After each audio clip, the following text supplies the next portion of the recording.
Bienvenue sur la deuxième édition de Sandwich. Aujourd'hui, on va parler de Notion et on est avec Jérémy de The Toolbox. Je peux vous dire qu'on va prendre des trucs aujourd'hui.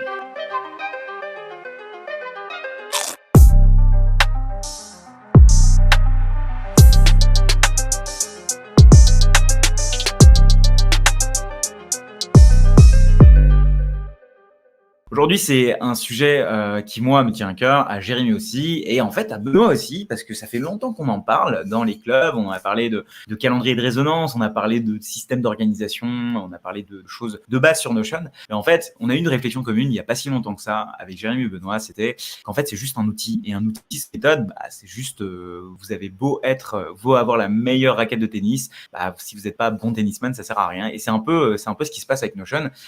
L'outil est superbe, il y a une grosse hype dessus. Sauf qu'en fait, en termes d'utilisation, on arrive difficilement à trouver le bon workflow. Et les bons workflows, qu'on travaille en équipe, qu'on travaille tout seul. Et justement, un peu, notre but aujourd'hui, c'est de défricher tout ça pour vous, d'apprendre des différentes expériences. Benoît, lui, il est en train d'implémenter Notion chez Skelesia. Moi, de mon côté, j'adore Notion. Je fais plein de trucs sur Notion. J'utilise Notion chez Conto en perso, ou alors même dans l'organisation de mes vidéos YouTube, etc. Et puis, on a Jérémy, qui est expert Notion, certified. Et du coup, Jérémy, est-ce que tu peux te présenter et nous parler de toi un petit peu? Ouais, bien sûr.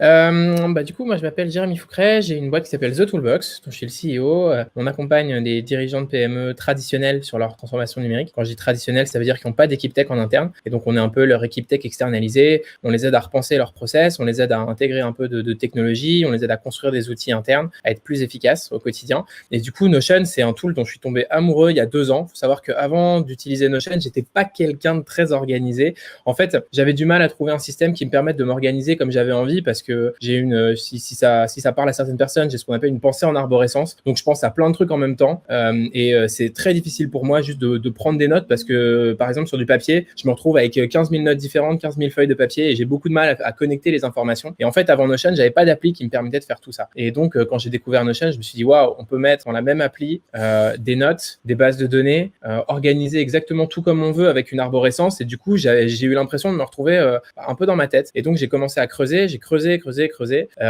jusqu'au moment où je me suis dit, en fait, c'est un tool sur lequel j'ai envie de passer plus de temps. J'ai mis toute l'organisation de la boîte dessus. Et aujourd'hui, on aide pas mal de boîtes à s'organiser aussi sur Notion, et on cherche, au-delà de comment être productif avec l'outil, vraiment aussi comment être productif tout court, et comment créer des processus et des méthodes d'organisation qui permettent de rendre les gens plus efficaces. Donc, voilà un peu pour le topo. Super intéressant. Merci pour cette intro. Alors, je pense qu'on peut continuer sur ce sujet avec justement le sujet du jour, qui est Notion, et qui est la problématique principale qui dit qu'on a juste un outil. Maintenant, comment est-ce qu'on s'en sert? Moi, j'aimerais bien, avant d'attaquer ce sujet, que tu nous briefes un petit peu, peut-être Jérémy, sur les problématiques classiques que tu vois chez les entreprises et chez les personnes qui veulent installer Notion, utiliser Notion, des trucs assez basiques et les problèmes assez classiques que tu vois passer, et c'est un peu les quick fix que tu proposes à tes différentes boîtes que tu accompagnes. Ouais, carrément. En fait, il y a pas mal de sujets dans Notion. Nous, le sujet qu'on traite la plupart du temps, c'est un sujet qui s'adresse à des entreprises. Parce que Notion, c'est un outil qui est hyper puissant sur de la productivité perso. Et je pense que Shubham sera assez bien placé pour en parler, étant donné l'énergie et la réflexion qu'il a mis dans son système de développement personnel et du coup d'organisation perso. Mais en fait, il y a énormément de ressources sur la productivité personnelle, qui sont beaucoup en anglais, mais il y en a en français aussi, sur comment gérer du temps dans Notion, ou comment faire des emplois du temps quand tu pars en voyage, comment gérer ton calendrier, énormément de trucs sur le perso. Mais en fait, dès qu'on rentre dans une organisation collaborative dans Notion, dès qu'on essaie de s'organiser en équipe, ça devient vachement plus compliqué. Il y a très peu de ressources à ce niveau-là. Du coup, nous, ce qu'on fait avec les boîtes qu'on accompagne, c'est plutôt ça, c'est plutôt sur ce côté-là. Comment est-ce qu'on s'organise dans Notion quand on est une équipe? Quel type de base de données est-ce qu'on crée? Quelles données est-ce qu'on a envie de mettre sur Notion? À quoi est-ce qu'on donne accès? À quoi est-ce qu'on donne pas accès? Est-ce que Notion, c'est un concurrent direct d'Airtable? Est-ce qu'il vaut mieux mettre certaines données dans un outil et certaines dans l'autre? Est-ce qu'on peut tout mettre sur Notion? Ça, c'est souvent des grandes questions. Et en fait, je me rends compte que le plus gros écueil, la plupart du temps, c'est que, le 1, les gens savent pas quoi mettre dans Notion, et de 2, en fait, c'est la question de comment est-ce que tu t'organises. C'est quoi le système d'organisation qui permet d'être productif et efficace sur Notion en équipe. Ça, pour moi, c'est quelque chose qui est pas clair pour tout le monde la plupart du temps. Et le truc, c'est que quand tu pars de zéro dans Notion, donc t'es sur une page blanche et tu te dis, ok, je vais m'organiser, je vais créer des bases de données, je vais construire mon organisation. Et en fait, en le faisant, de un, ça prend du temps. Et du coup, le temps que tu vas passer du temps pour construire une première fois, mais si tu construis pas quelque chose d'efficace direct, il va falloir beaucoup modifier, changer, itérer sur ton système d'organisation. Et ça, c'est un truc que les boîtes n'ont pas le temps de faire. Du coup, voilà, nous, on accompagne là-dessus. On essaye de rendre les boîtes efficaces dès le début, de bien comprendre ce qu'elles ont envie de faire, quel type de données est-ce qu'elles peuvent stocker dans Notion, quel type d'organisation, quelle structure d'organisation ça représente, qu'est-ce qu'il faut créer. Et donc, on les aide à créer ça. Et puis après, on les accompagne sur la prise en main. Ok, ouais, donc tu as cette partie-là de coup de départ et d'orga, parce qu'en fait, si tu builds, et je pense que selon les boîtes, tu as plusieurs types de possibilités. Par exemple, Benoît, je pense qu'il va y aller pas mal, je pense, de manière itérative, parce que voilà, c'est pas une boîte de 250 personnes. Vu que c'est une petite boîte, ils peuvent avoir plus d'agilité, plus de vélocité dans leur manière d'organiser. Mais quand même, j'imagine qu'il y a des abacs, des choses qu'il faut déjà pas faire. Je sais pas, les trucs de base que je vois, c'est typiquement créer des pages au lieu de créer des bases de données pour ses clients, par exemple, essayer de se poser la question qu'est-ce qui va être une base de données, qu'est-ce qui va être un élément dans une page, et c'est un peu ces principes-là qu'on va voir aujourd'hui. Mais avant ça, j'aimerais qu'on parle un petit peu de Benoît. Benoît, c'est quoi un peu aujourd'hui tes besoins sur Notion? Qu'est-ce qui toi t'a fait dire ok, je vais aller sur cet outil ou je vais m'en servir pour pouvoir agrémenter ma productivité en collaboration? Parce qu'évidemment, on l'a dit, il y a plein de contenu sur la partie productivité perso. Par contre, dès qu'il s'agit de parler de collaboration, que ce soit des grosses boîtes aujourd'hui ou des petites boîtes, il y a beaucoup moins de données, quoi.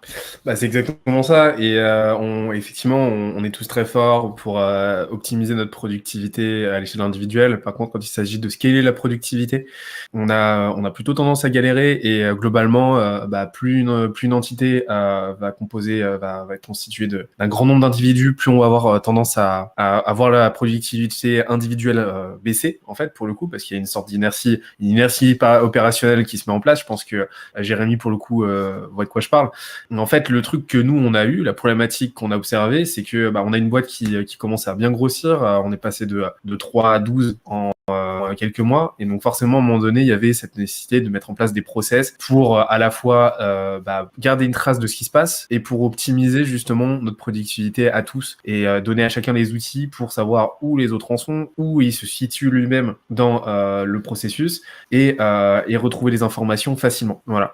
Le truc c'est que on a fait un petit peu comme toutes les boîtes en fait au début, et on est parti dans une voie qui nous plaisait pas trop, c'est-à-dire que on avait une stack qui était pas aberrante en soi, mais on commençait déjà à s'éparpiller et les briques s'enchevêtraient pas comme on le voulait entre elles. C'est-à-dire que on tournait avec Airtable pour certaines choses, certaines tâches, pour stocker de la data, pour organiser 2-3 trucs. On avait un coup de Trello aussi pour d'autres trucs. Il y avait du Slack, il y avait du Google Drive pour la documentation, et au final ça donnait quelque chose d'assez complexe et qui était juste pas résilient en fait, parce que c'était impossible de scaler dans ce mode opératoire là. Et donc en fait on a décidé de faire une mise à plat qui est arrivée avec notre Head of Growth, donc Christian, qui pour le coup, pour mettre en place toute la stratégie growth, prendre le relais en fait sur ce que je faisais jusqu'à présent de façon personnelle, donc assez chaotique au final. Je m'y retrouvais, mais pour scaler un effort growth, ça tenait pas debout.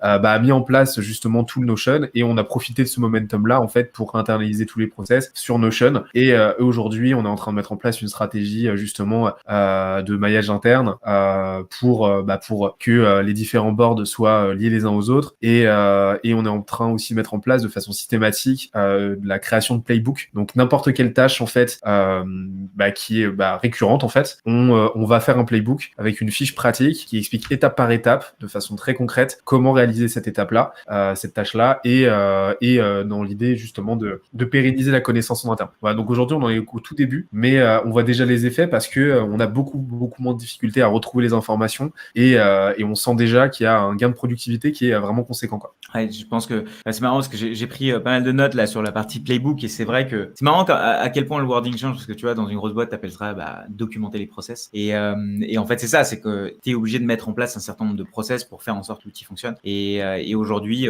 le problème c'est que souvent, vu que l'outil est permissif et que au début t'as pas une structure de base, t'as des templates, mais il y a des bons côtés et des mauvais côtés dans ces templates, c'est qu'ils donnent l'outil, mais ils disent pas comment l'utiliser. Et en fait, ce qui nous intéresse, c'est surtout comment l'utiliser. Alors, je sais pas si Jérémy, de ton côté, tu peux nous donner des espèces de quick wins pour comment utiliser en fait Notion en team. Est-ce que tu as des principes de base qui fonctionnent et ouais, on peut ensuite se servir de base pour après montrer certaines choses à l'écran peut-être après. Ouais, je voulais revenir sur un truc qu'a dit Benoît que je trouve intéressant, c'est que on a vu beaucoup de boîtes utiliser de plus en plus d'outils et c'est un peu tu sais la course à l'échalote. On va utiliser plein d'outils, il y a un outil pour chaque utilisation. Voilà, la gestion de projet on va la faire dans un tool, la gestion de tâches on va la faire dans un autre, etc. Et donc tu te retrouves avec du Trello, du Drive, du Notion, du Airtable. Et en fait c'est marrant parce que j'ai l'impression qu'une des limites de ce truc-là, ça a vachement été le Covid en fait, et le télétravail. C'est-à-dire que quand tu es dans un bureau et que tout le monde est ensemble, c'est facile d'utiliser plein d'outils parce qu'en fait à un moment il suffit juste de taper sur l'épaule du gars qui est à côté de toi et de lui dire attends c'est rangé où ça. Alors que si tu es à distance, on se rend compte que cette multiplicité des outils, elle te bloque complètement dans ta productivité, dans ton travail. Et du coup, tu es obligé, à partir du moment où tu veux travailler correctement à distance, de réduire le nombre d'outils au maximum et d'essayer d'avoir, parce que Notion appelle un all-in-one workspace.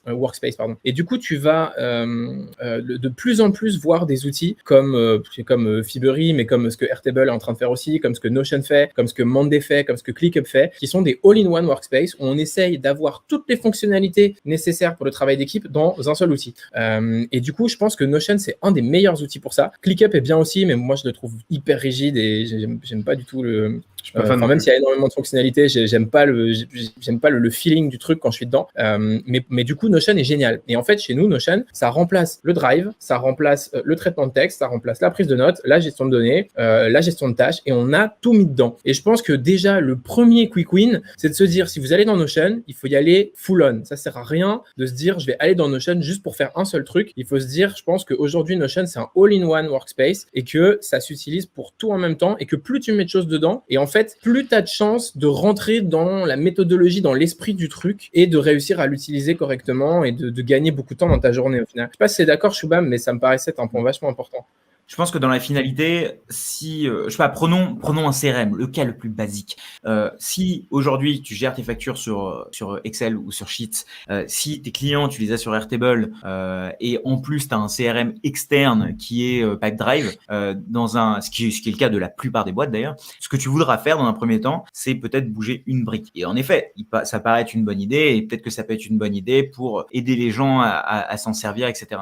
En revanche, je pense que là, le changement peut être certes peut-être un petit peu saccadé, donc c'est-à-dire que tu bouges les choses petit par petit, mais il faut que tu aies le endgame en tête et il faut que tu structures le endgame dès le début, parce que sinon c'est là que tu vas te perdre. C'est par exemple, si tu veux mettre un CRM et que d'abord tu veux juste mettre les factures, admettons sur Notion pour que ça soit collaboratif, ou juste mettre les profils des gens avec leurs fiches, etc. Bah tant mieux. Par contre, aie en tête ce que tu vas vouloir faire à la fin, parce que sinon tu vas te perdre. Et c'est souvent ce qui arrive, c'est que souvent ce qui se passe, c'est qu'on va juste mettre une certaine partie, mais on va pas penser à la suite. Ce qu'il faut se dire, c'est que si on bouge petit à petit sur Notion, c'est pas parce que on peut pas aller vite et parce qu'on ne sait pas aller vite, c'est parce qu'on veut laisser le temps aux gens d'utiliser et d'apprendre l'outil. Parce que peut-être que si on est un peu le Notion winner dans la boîte, et ça arrive, il y a toujours des gens qui sont beaucoup plus à fond Notion que d'autres, et c'est comme toute adoption de n'importe quel outil, tu as des gens qui vont être réfractaires, la plupart, parce qu'ils sont OK avec sur quoi ils bossent, mais toi, tu vas arriver avec un nouvel outil, bah, il faut que tu y ailles petit à petit. En revanche, toi, il faut que tu aies les réponses à toutes les questions. C'est-à-dire qu'il faut que toi, tu saches exactement dans 6 mois où est-ce que tu vas mettre ça, où est-ce que tu vas mettre ça, etc. Donc, moi, je suis assez d'accord avec ce que tu disais, Jérémy, c'est que quand tu penses Notion, faut pas que tu penses en disant je veux bouger juste cette partie-là, parce que non, sinon, c'est pas là où tu vas vraiment avoir l'émergence de la vraie productivité en team, parce que tu vas toujours être un peu perdu et dispersé entre tous ces outils. Pour moi, c'est vraiment, tu accèdes, entre guillemets, à la vraie productivité de Notion quand tu mets tout ensemble. Ça veut pas dire que tu vas le mettre dès day one, donc dès le premier jour, mais ça veut dire que tu vas juste le mettre plus tard. En revanche, pense-le sur un schéma, pense-le sur un Wendicle ou un Miro pour pouvoir mettre les blocs ensemble, les bases de données. Moi, je sais que je suis quelqu'un de très visuel. Je sais que tu l'es aussi, Jérémy, pour ces choses-là où tu vas penser de manière arborescente. Et c'est un bon exercice à faire, de montrer les différentes bases de données, de montrer la structure, de mapper son schéma avant d'aller plus loin et de l'implémenter, parce que c'est en réalité ce qui se passe.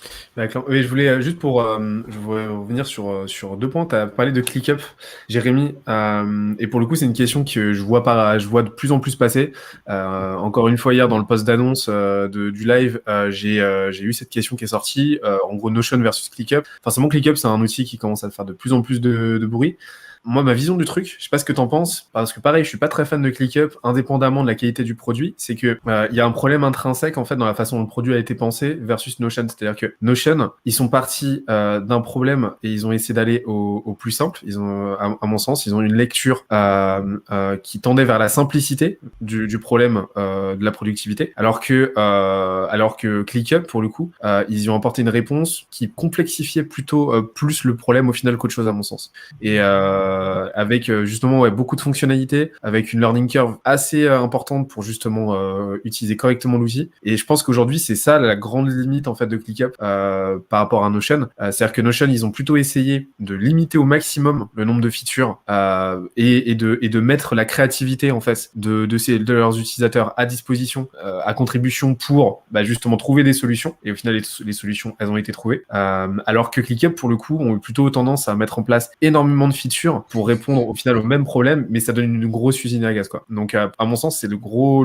problème de ClickUp. Et en fait, ce que vous dites depuis tout à l'heure, c'est que le gros changement de paradigme qu'amène Notion, c'est que en matière de productivité, c'est un outil qui nous fait passer d'une discipline d'outils où avant on utilisait des outils qui allaient nous permettre d'être plus productifs. On a utilisé des extensions Chrome, on allait utiliser des outils un petit peu à droite à gauche pour la gestion de projet, pour la gestion du temps, etc.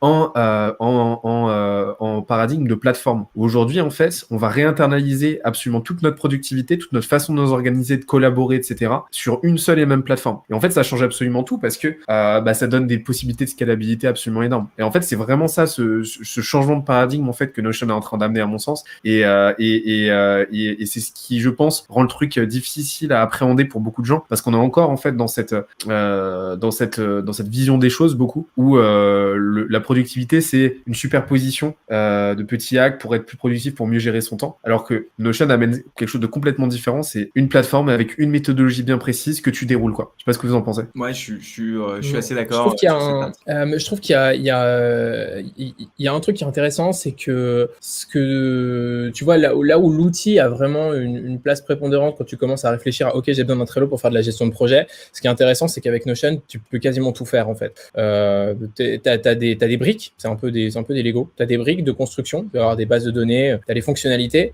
et en fait avec ces fonctionnalités, tu vas pouvoir construire ce que tu veux, tu vas pouvoir adapter ton process. Et du coup, je pense que là où c'est intéressant, c'est que ça met un peu l'utilisateur en face de lui-même et de sa propre productivité perso, en disant OK, tu veux faire un truc, nous on peut tout faire, on peut quasiment tout faire. Donc la limite, c'est plutôt toi. Et est-ce que tu es vraiment capable de créer le truc que tu as envie de créer, parce que c'est toi qui vas passer vraiment des heures comment est-ce qu'il fallait qu'on organise nos process. Et maintenant, on a un truc qui nous conviendra peut-être à d'autres types de boîtes qui font la même chose que nous, mais qui est vraiment hyper personnalisé, quoi. On a créé en fait, Notion, c'est juste la plateforme, mais l'outil, c'est nous qui l'avons créé, limite. C'est ça que je trouve très, très cool. Ouais, je suis assez d'accord là-dessus et qu'en effet, ça remet dans le camp du user la manière de s'organiser, et c'est là où en fait, on se rend compte que pour qu'un système fonctionne bien, il faut un autre système qui dicte un peu les règles du système. Notion, c'est juste l'outil, c'est juste la limite. C'est juste à la limite un élément du système. Maintenant, vous allez vous organiser dessus. Qu'est-ce qui va faire que on va mettre, je sais pas, ces users sous forme de carte ou sous forme de telle base de données ou sous forme de tel fichier. Aujourd'hui, c'était dicté par l'outil. Aujourd'hui, tu as deux manières d'utiliser Evernote, deux manières d'utiliser Asana, et voilà, quoi. C'est pas toi qui choisis, c'est l'outil qui contraint ta manière d'utiliser. Alors que là, justement, on s'ouvre un petit peu. Moi, il y a une notion dans l'organisation d'équipe que je trouve hyper importante, et je pense que c'est un des points à craquer dans Notion, c'est la notion de contexte, en fait. Parce que ce qu'il y a, c'est que vos données, elles vont être structurées quasiment toujours de la même manière de base. C'est-à-dire que vous allez avoir, là, par exemple, moi, j'ai fait une base client. En gros, c'est une liste d'entreprises, et donc vos données, c'est des entreprises auxquelles après vous allez ajouter des propriétés. Donc là, par exemple, une propriété de statut, vous voyez, c'est ce qu'on appelle un single select, donc un choix unique entre différentes options.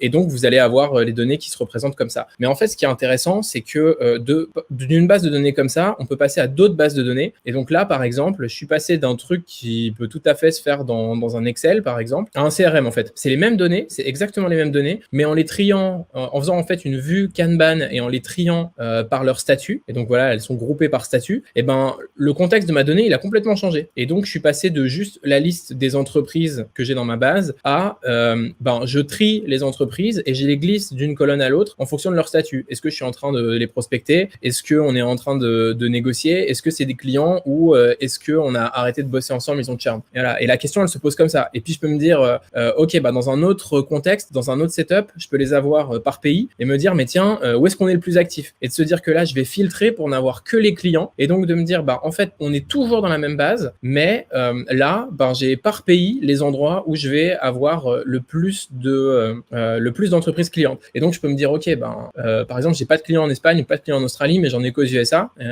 Et ici, voilà, c'est quelque chose qui n'était pas clair dans cette première vue. Et donc, je pense que la notion de contexte, elle est hyper importante. Et ce que Notion va vous permettre de faire, c'est de ces bases de données, en fait, c'est d'en créer des instances, donc d'en créer différentes versions, différentes vues que vous pouvez filtrer n'importe où dans l'espace de travail. Et donc, en fait, ça, c'est hyper puissant parce que ça vous permet de créer le contexte que vous voulez à l'endroit où vous voulez. Et une base de données, elle n'est pas cantonnée à être sur une page en particulier à un endroit de votre espace de travail. Vous allez pouvoir multiplier cette base qui reste la même base et vous allez pouvoir du coup en placer une instance n'importe où dans l'espace de travail et la filtrer et la trier en fonction du contexte. Et pour moi, ça, c'est un des éléments les plus puissants. Et dans l'organisation d'équipe, c'est vraiment un truc qui est clé. Ouais, merci pour ce truc. Je suis curieux un petit peu de savoir.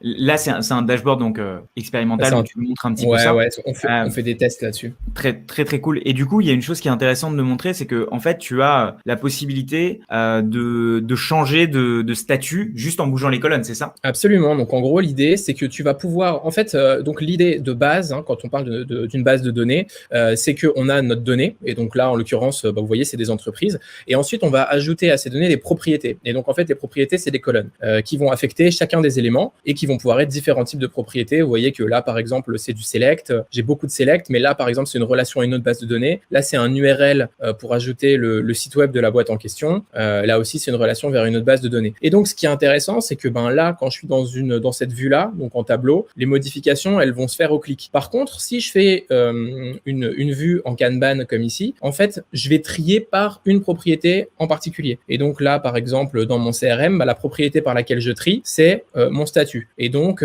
je vais avoir des listes et chacune de mes listes, elle est définie par une de mes options de statut. Et donc, à partir de ce moment-là, je vais pouvoir utiliser la fonction de glisser-déposer, le drag and drop, pour pouvoir changer ma propriété. Et donc, je vais passer ici, si je glisse une case de la colonne prospecting à la colonne contracting, vous voyez, c'est là, c'est Canva, je vais en changer automatiquement la propriété. Et ça se fait en direct, en fait. Et donc, c'est là qu'on rentre dans toute la puissance du tool. C'est que il y a plusieurs manières de faire la même chose. Et donc là, par exemple, je vous montre un autre truc, c'est qu'on a deux instances de la même base de données. En fait, vous allez pouvoir prendre cette carte-là, elle est ici dans cette liste, Milanote est là. Et si je la prends ici et que je la glisse là, hop, elle cesse d'être ici et elle bouge là parce que je l'ai modifiée en fait. Et donc Milanote, qui était ici, est devenu un client. Et donc j'ai changé une propriété en faisant interagir deux instances différentes de la même base de données. Voilà, ça devient un peu technique, mais c'est juste pour vous montrer la puissance du truc et ce que vous allez pouvoir faire à la main sans devoir coder juste en 2 secondes. C'est un peu tu vois, cette partie-là où tu changes en fait le label en fonction de comment tu déplaces les choses, c'est quelque chose, tu vois, que tu peux configurer à la volée. Là, tu as montré juste 2 vues, mais il y a une vue timeline, il y a une vue en galerie, il y a plein de types de vues. Et là, en fait, évidemment, 1 heure, c'est toujours très petit pour voir les choses en détail. Mais tout ça pour dire qu'en fait, on a vraiment des Lego et j'adore cette image parce que c'est vraiment, tu as tes différents Lego, tu as différentes vues de ces Lego et tu vas placer ces Lego ensemble et tu peux vraiment faire ce que tu veux. Ouais, en fait, c'est des features. Je pense que c'est très drôle parce que tu vois, on a longtemps dit j'ai entendu beaucoup que Notion, c'était pas un outil no-code et que c'était juste une appli de prise de notes ou de base de données. Mais en fait, pour moi, c'est pas parce qu'il n'y a pas encore de connexion par API, même si je pense avec Notion's Automation, ça répond déjà à une partie des questions. Même s'il n'y a pas spécialement de connexion officielle par API, en fait, l'outil à l'intérieur, il permet de faire tellement de choses que tu vas créer tes propres applications. En fait, c'est juste une liste de features qu'on met à ta disposition. Il y a des fonctionnalités, tu as des bases de données, tu as des propriétés, tu as du texte, tu as des blocs. Et en fait, tout ça va te permettre de créer l'outil que tu veux. Mais pour moi, Notion, c'est un tool builder. Vraiment, c'est un outil qui permet de créer d'autres outils. Et c'est des outils au service de ta productivité, de ta collaboration, de la gestion des documents, tout ce que tu veux. Ouais, j'avais une question, justement, c'est parce que l'intérêt de Notion, c'est justement de simplifier les process pour les rendre plus résilients et nous rendre plus productifs globalement. Mais du coup, moi, ce que je vois, et j'en ai fait les frais aussi de mon côté, à titre perso, c'est la fâcheuse tendance, parce que c'est un outil super open, de très vite justement partir dans des vraies usines à gaz en fait. D'abuser. ouais, tu vois, un peu d'abusé, etc. Ma question, c'est est-ce que vous avez, tu vois, est-ce que vous avez des frameworks pour justement garder l'approche la plus lean, la plus efficiente possible et éviter justement de pas retomber dans ces travers de surprocessisation, de surfonctionnalisation, featureisation et au final mettre en place quelque chose qui va demander beaucoup de temps et qui va pas être résilient sur la durée, qui va pas tenir parce que les gens vont juste pas s'y tenir en fait. Souvent c'est le gros problème, c'est l'adhésion en fait des équipes. Est-ce que vous avez des frameworks là-dessus sur comment élaborer le truc et derrière comment le transmettre pour que ça on a des soit frameworks. Bah, en fait, si tu veux, il y a deux choses. Un, on est en train de sortir un framework dans Notion. On travaille dessus là, il sortira fin mars, qui est vraiment un produit avec des templates, des bases de données déjà créées. Et ça, en fait, si tu veux, c'est notre terrain de jeu. Tu vois, on a créé des bases de projets, de tâches, de notes et documents, de meetings et d'événements, d'objectifs qui sont tous connectés les uns aux autres. Et donc, on est en train de regarder ce qui est intéressant et moins intéressant et ce qu'on peut mettre à disposition du coup de notre audience. Mais je pense que le plus important, en fait, au-delà du tool, c'est les process humains. C'est-à-dire que nous, si tu veux, un des trucs qu'on a chez nous qui fonctionne hyper bien, c'est qu'on a une base de données d'événements. D'ailleurs, je sais pas où elle est ici. Voilà, meeting. Voilà, chez nous, ça s'appelle juste calendrier. Et en gros, c'est à travers tout l'espace de travail, donc connecté à plus ou moins toutes les autres bases de données et qui permet de créer des événements. Et en fait, il y a des templates d'événements, mais nos meetings commerciaux, ils sont dans cette base. Nos kick-offs de la semaine, ils sont dans cette base. Nos status update pour nos clients, parce qu'on leur fait un retour hebdomadaire sur l'évolution de leur projet, c'est dans cette base. Et donc, en fait, si tu veux, je pense qu'il ne faut pas créer plein de bases de données. Il faut essayer d'en créer le moins possible, d'essayer de leur donner beaucoup de transversalité et donc qu'elles puissent être utilisées dans plein de processus différents. Parce que comme ça, les gens s'habituent et ils disent, OK, ben, les meetings, ils sont tous dans la base des meetings, point barre. Et en fait, au-delà de ça, du coup, je pense qu'il y a une grande partie de ton process qui va être gérée sur des moments spécifiques que tu vas définir avec ton équipe. Nous, par exemple, la gestion des objectifs, elle se fait pas individuellement. C'est-à-dire que c'est pas toi qui vas gérer tes propres objectifs. Les objectifs, ils sont gérés lors des meetings d'objectifs qui sont des rendez-vous humains. C'est-à-dire que une fois par mois, par exemple, on va fixer les objectifs du mois. On se retrouve pendant 1 heure ou 2. On discute des objectifs du mois précédent. Est-ce qu'on les a atteints, pas atteints? On se fixe des objectifs pour le mois prochain. Et en fait, tout ça, on le fait ensemble dans Notion. Le but, c'est pas de faire en sorte que tout le monde devienne un énorme power user et soit capable de faire la même chose. C'est de se dire, on a créé un système et puis il y a des gens qui sont habilités à utiliser certaines parties du système. Et en l'occurrence, les objectifs, c'est un process qu'on a ensemble. Tout le monde peut y accéder, mais il n'y a qu'une seule personne, généralement, qui les fait, qui les organise et qui va les suivre.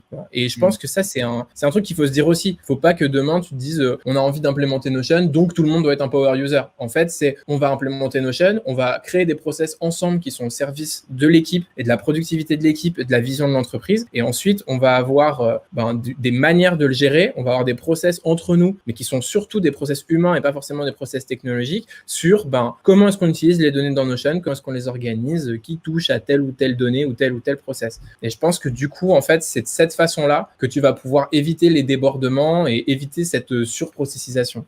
Ouais, je suis assez d'accord sur la partie base de données où en fait, tu essaies de pas de créer plusieurs bases de données parce que ça va vite devenir un bordel après et que faut que tu aies expérimenté d'abord de ton côté aussi. Moi, je trouve ça super bien avant d'implémenter quelque chose entre guillemets à scale où tu vas ajouter des gens dessus, essayer de trouver un peu la limite par toi-même. Si c'est quelqu'un si t'es la personne par exemple qui va implémenter Notion dans l'entreprise, essaie de trouver les limites par toi-même, essaie d'avoir les problématiques avant que les autres l'ont pour anticiper un petit peu ça parce que ton but c'est de ramener ça dans la boîte. Et il y a une autre chose aussi, tu parlais des process humains, je trouve ça très vrai. Moi, je crois beaucoup à la schématisation et à faire les process sur papier. Alors, il y a plein de méthodologies pour étaler des process sur une page ou quoi que ce soit, mais je trouve ça vachement bien de créer typiquement des lanes, ce qu'on appelle des swim lanes, où en fait tu vas dire, écoute, cette personne-là, moi, et une autre troisième personne-là, qu'est-ce qu'elle doit faire dans ce process? Ok, t'as un nouveau client, comment tu fais? Du coup, t'as la branche client qui va, et je vais peut-être vous montrer ça après,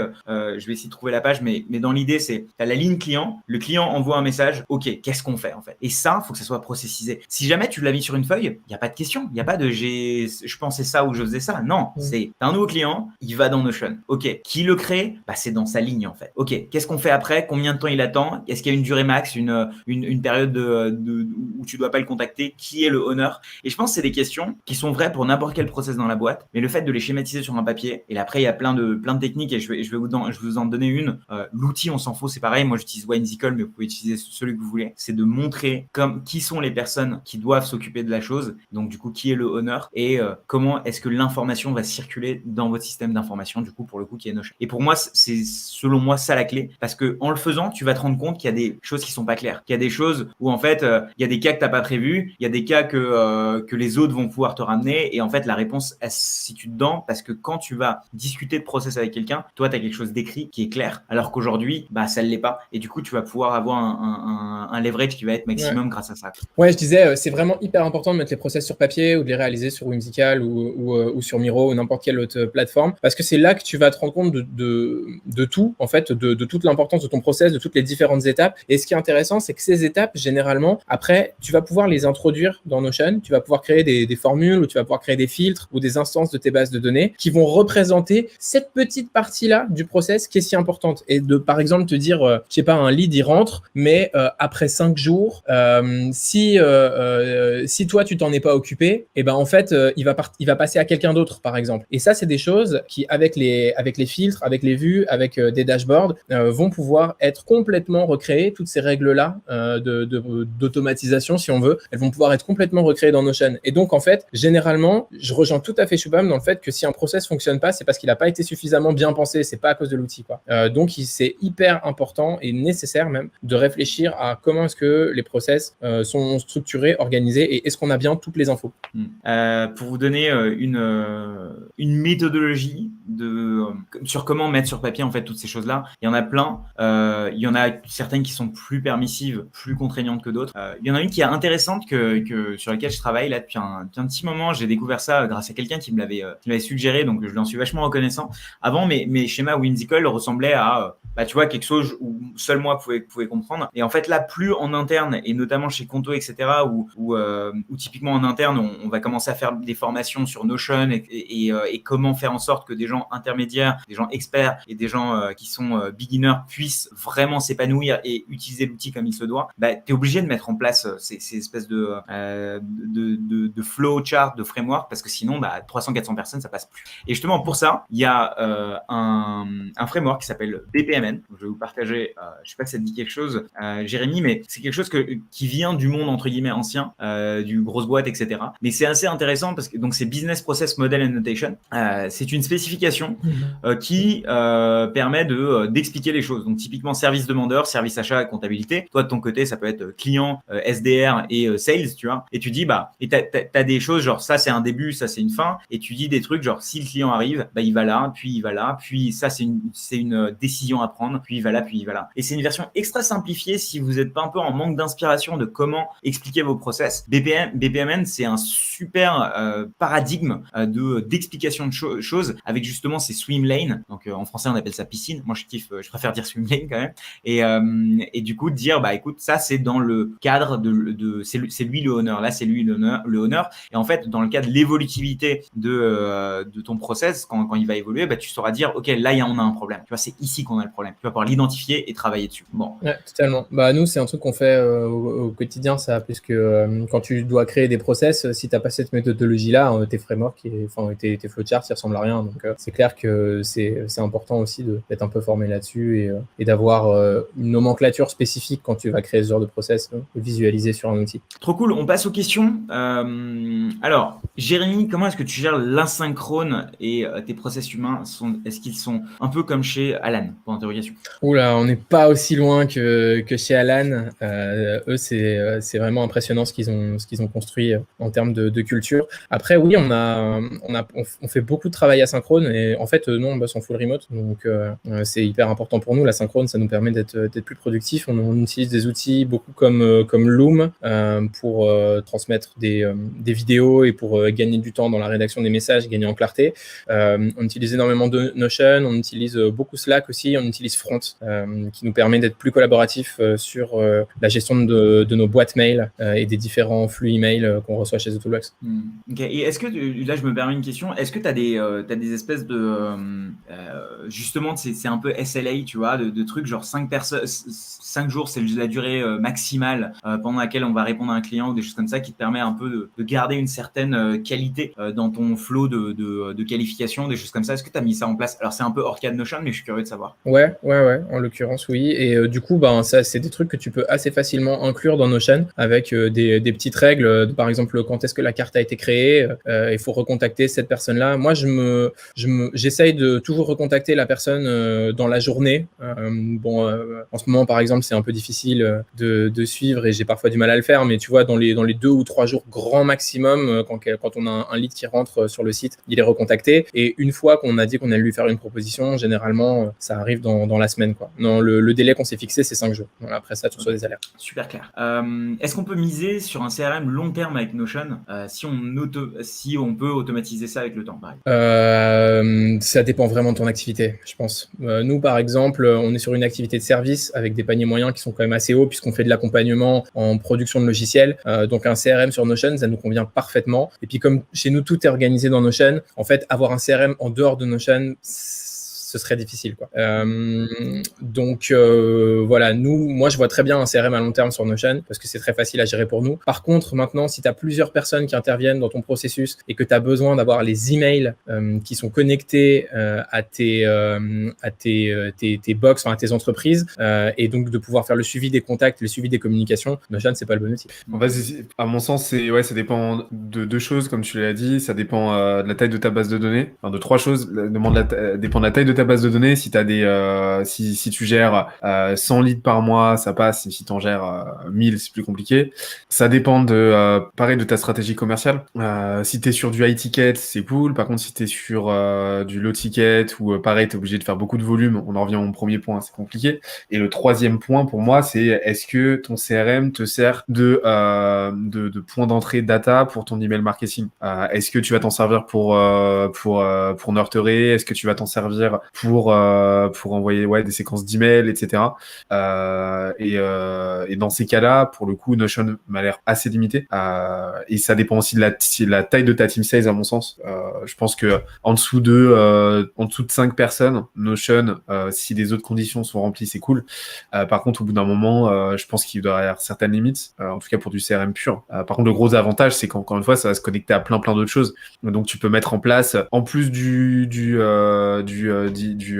deal flow pur et dur, tu peux le synchroniser en fait toute cette data avec la partie délivrée. Donc pour du service, c'est très très cool parce que ce que tu peux faire, c'est qu'avec Notion, une fois que tu as closé ton deal, automatiquement tu peux aller créer une fiche dans ton folder delivery. Et comme ça, tu n'as aucune déperdition d'informations. Et là, pour le coup, tu peux rendre le truc vraiment très ergonomique et très centralisé. Donc ouais, en fait, ça va vraiment dépendre, mais je trouve que les usages sont très intéressants dans certains cas. Ouais. Et tiens, ça, si tu veux donner un exemple vraiment visuel, donc là, tu vois, tu vas pouvoir connecter donc une fiche d'entreprise, Airtable, avec des projets, tu vois. Et donc, en fait, les 2 bases de données sont liées. Tu as la base de données des entreprises Airtable qui est connectée à la base de données des projets. Et donc, imaginons par exemple qu'ici, on fait un redesign de site web pour Airtable.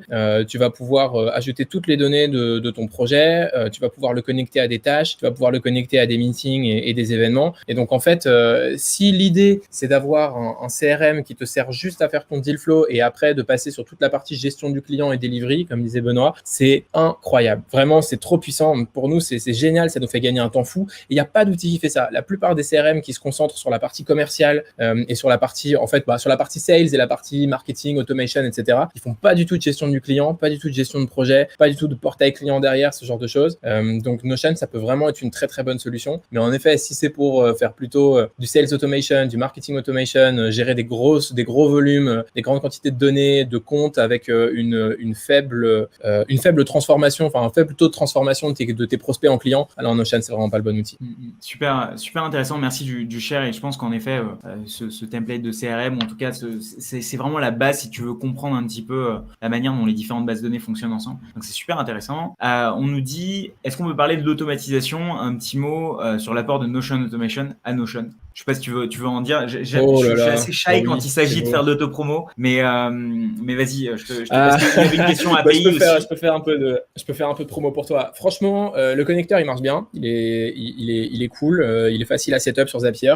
Moi, je vais pas non plus vous dire que j'ai 15 millions d'automatisation dans Notion. En vrai, j'en ai une dont je me sers vraiment tous les jours. C'est celle qui amène les leads de notre site web qui sont dans un Typeform vers nos notifs, qui nous envoie une notif Slack et qui met le contact dans Notion. Avant, je devais le faire à la main et c'était super chiant de devoir envoyer 1, 2, 3 leads par jour à la main du Slack dans le Notion. Aujourd'hui, ça se fait automatiquement et c'est un vrai plaisir. C'est trop bien. Ça a vraiment enlevé de la charge mentale. Ça nous a permis d'automatiser le processus maintenant de bout en bout et c'est un gros kiff. Donc, je pense que ça vaut vraiment le coup. Trop cool. Merci pour le feedback. Alors, c'est vrai qu'aujourd'hui, l'API Notion, donc elle est encore en bêta.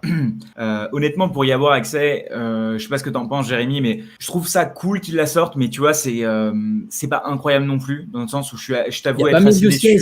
Voilà, je t'avoue être assez déçu de ce qu'ils ont préparé. Donc, en fait, au final, ce qu'on a prévu là avec, ce qu'on avait donné dans l'API de Notion Automation, au final, c'est moins bien de ce que nous on a donné en non officiel. Donc, je t'avoue être un peu déçu. Après, j'espère qu'ils vont ajouter des choses. Il y a pas des triggers, par exemple. Les triggers, c'est quelque chose qui manque. Il y a pas de webhook.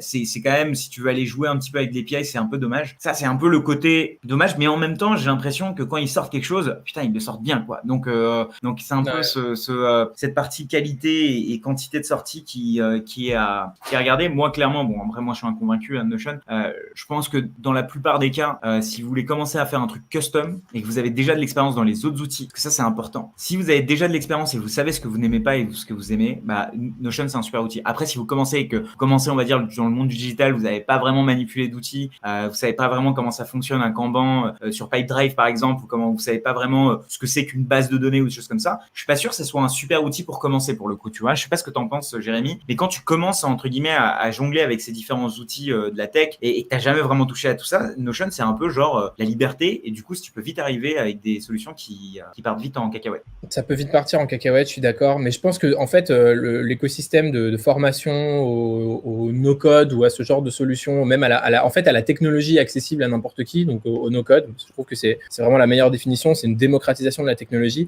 Donc cet écosystème, il est en train de se structurer énormément, et aujourd'hui, si vous avez vraiment aucune notion, formez-vous, vous faites les formations de contournement, par exemple, sur Airtable, Zapier, Notion, elles sont super bien, ça coûte vraiment pas très cher en plus, et là, pour le coup, ça vous donnera une base, et je pense qu'aujourd'hui, c'est pas...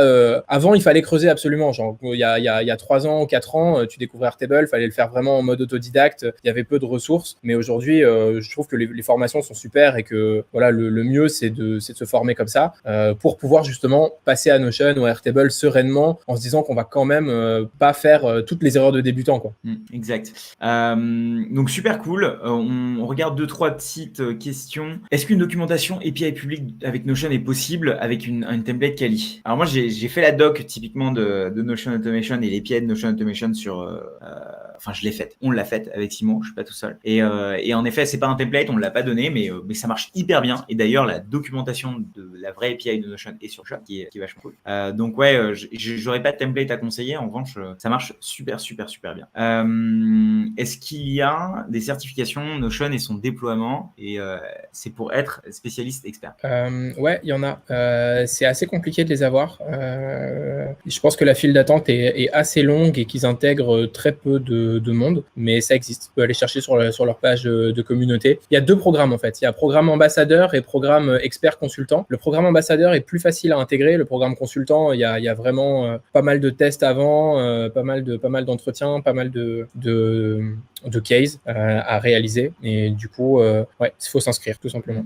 Est-ce que tu gères aussi les factures sur Notion? Et c'est la dernière question. Ouais, avant de en France, t'as pas le droit. Je gère les devis, les bons de commande sur Notion, mais pas les factures. Les factures, t'as pas le droit. Pourquoi t'as pas le droit? Il faut utiliser un logiciel de facturation. Parce que il faut vraiment... en fait, en France, aujourd'hui, tu es obligé d'avoir un logiciel de facturation qui est certifié par l'État, si je ne me trompe pas. Ou alors d'avoir vraiment, si tu le fais par exemple sur Excel ou sur Airtable, d'avoir vraiment tous les numéros de facture qui suivent, de respecter toutes les règles qui fonctionnent pour ces outils-là. Et du coup, c'est quand même assez éprouvant de créer ton propre système en sachant qu'il y a des outils gratuits, par exemple comme Henry qui existe pour faire les factures. Mais de toute façon, nous, on est chez Penny Lane pour la compta et les factures. Et c'est beaucoup mieux que Notion. Il n'y a pas de doute. Ouais, et surtout, tu as la brique compta en plus. Bah ouais. Ouais, super cool. Bah écoute, c'est top. On arrive vers la fin. On est à la fin. On a même dépassé de 2 minutes et les autres notifs de call commencent à arriver. Donc, je pense qu'on va se dire au revoir. Il y a même des gens qui commencent à partir. Est-ce qu'il y aurait un petit mot de fin, Jérémy, où est-ce qu'on pourrait te retrouver parler de Notion et comment ça se passe un peu la suite si on veut suivre tes actes.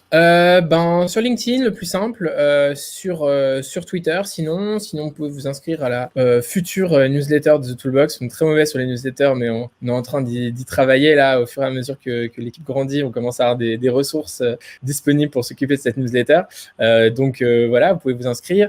Et sinon, je suis très chaud. Je suis pas qu'on teste Clubhouse pour discuter de tout ça sur des formats audio. Je vois que tu es très actif. Moi, justement, j'ai un Clubhouse là qui va commencer, donc c'est assez marrant. Mais ouais. Bah voilà, très bien. Mais dans le futur, je pense qu'il y aura un truc là-dessus aussi. Super cool. Benoît, tu voulais ajouter un mot de fin à tout ça? Écoute, non, c'est top. C'était très cool.